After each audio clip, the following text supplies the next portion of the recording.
एक बार की बात है, एक बहुत बड़ा नेता एक साधु के छोटे से आश्रम में गया, क्योंकि उसने बहुत सुना था उस साधु के बारे में और उसके मन में आया कि मैं एक बार जाकर के देखता हूं कि लोग इतनी तारीफ क्यों करते हैं उसकी। तो जब वो उस आश्रम में गया तो वहां पर एक छोटा सा कमरा था जहां पर एक कालीन बिछा हुआ था। वहां पर कुछ लोग बैठे हुए थे नीचे और साधु जी सामने बैठे हुए थे। कुछ सवाल जवाब चल रहा था। तो जैसे ही वो अंदर गया, वो अकेला नहीं था, उसके साथ में 4 बॉडीगार्ड्स भी थे और उसको ये आदत थी कि जहां पर भी वो जाता था लोग अपनी जगह से खड़े हो जाते थे, उसकी तरफ देखते थे, हाथ जोड़ते थे, अपना सर झुकाते थे। लेकिन यहां पर ऐसा कुछ भी नहीं हुआ। साधु ने उसकी तरफ देखा तक नहीं, क्योंकि वो साधु किसी के सवाल का जवाब दे रहे थे। लेकिन नेता को इस बात पे गुस्सा आ गया। नेता को लगा कि ये मेरी बेइज्जती है। तो उस नेता ने साधु की बात को बीच में ही काटते हुए थोड़ा गुस्से से कहा, मैं आपसे कुछ कहना चाहता हूं। साधु ने उसकी तरफ देखा और बोले, आप थोड़ी देर रुकिए, पहले मैं इनके सवाल का जवाब दे लूं, उसके बाद में मैं आपसे बात करूंगा। तब तक अगर आप चाहें तो आप बैठ सकते हैं। बस साधु का इतना कहने की देर थी। नेता का चेहरा गुस्से से लाल हो गया और फिर उसने अपना सारा गुस्सा उस साधु के ऊपर निकाल दिया। अभी तक वो नेता बहुत ही तमीज से बात कर रहा था, यानी कि आप कह करके बात कर रहा था। अब वो तू तड़ाक पे उतर आया। नेता ने उस साधु को कहा, तुझे पता भी है मैं कौन हूं और तू किससे बात कर रहा है? साधु ने उसकी तरफ देखा और कहा, मुझे इससे कोई फर्क नहीं पड़ता कि आप कौन हैं, लेकिन आप जो कोई भी हैं, अगर आप चाहते हैं कि मैं आपके सवाल का जवाब दूं या आपसे बात करूं तो आपको कुछ देर रुकना होगा। और साधु के ये कहते ही नेता गुस्से से पागल हो गया और वहीं सबके सामने चीखने चिल्लाने लग गया, अब मैं तुझे तेरी असली औकात दिखाऊंगा। तूने मुझसे पंगा लेकर के ठीक नहीं किया। तुझे पता भी है मैं तेरे बारे में क्या सोचता हूं। साधु ने फिर से उसकी तरफ देखा और बड़े ही प्रेम से कहा कि मुझे इससे कोई फर्क नहीं पड़ता है कि आप मेरे बारे में क्या सोचते हैं। आप जो चाहे वो मेरे बारे में सोच सकते हैं। फिर उस नेता ने बोला कि तू चाहे सुनना चाहता है या नहीं, लेकिन मैं तुझे बताऊंगा यही सबके सामने कि मैं तेरे बारे में क्या सोचता हूं। तू एक बहुत ही घटिया इंसान है।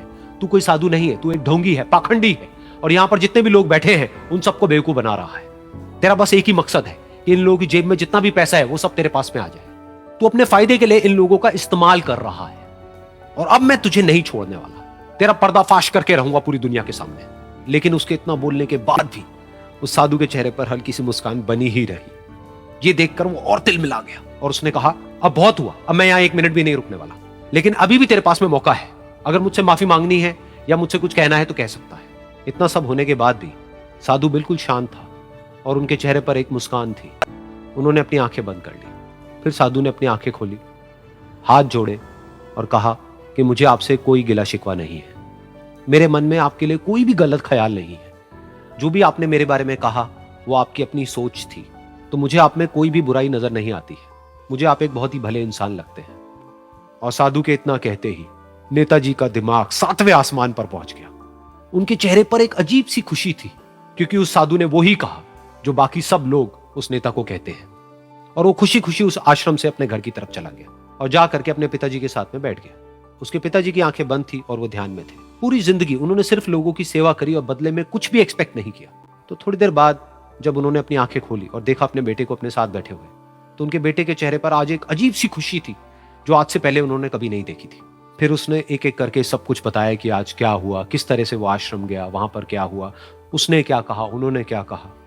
तो जब इसके पिताजी ने पूरी बात सुनी तो थोड़ा सा मुस्कुराए और अपने बेटे को देख करके बोले कि उन्होंने तुम्हारी तारीफ नहीं करी है, क्योंकि उन्होंने वो नहीं कहा कि जो तुम हो, उन्होंने वो कहा कि जो वो खुद है।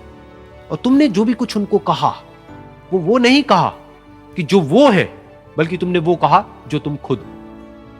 यही बात वेदों में भी कही गई है, यथा दृष्टि तथा सृष्टि। ये दुनिया तुम्हें वैसी नहीं दिखती है जैसी कि ये दुनिया है। ये दुनिया तुम्हें वैसी दिखती है जैसे तुम खुद हो। जिसकी नजर जैसी है उसके लिए ये दुनिया वैसी ही है। तो अगर तुम अपनी दुनिया को बदलना चाहते हो तो उसका सिर्फ एक तरीका है, अपनी नजर को बदलो।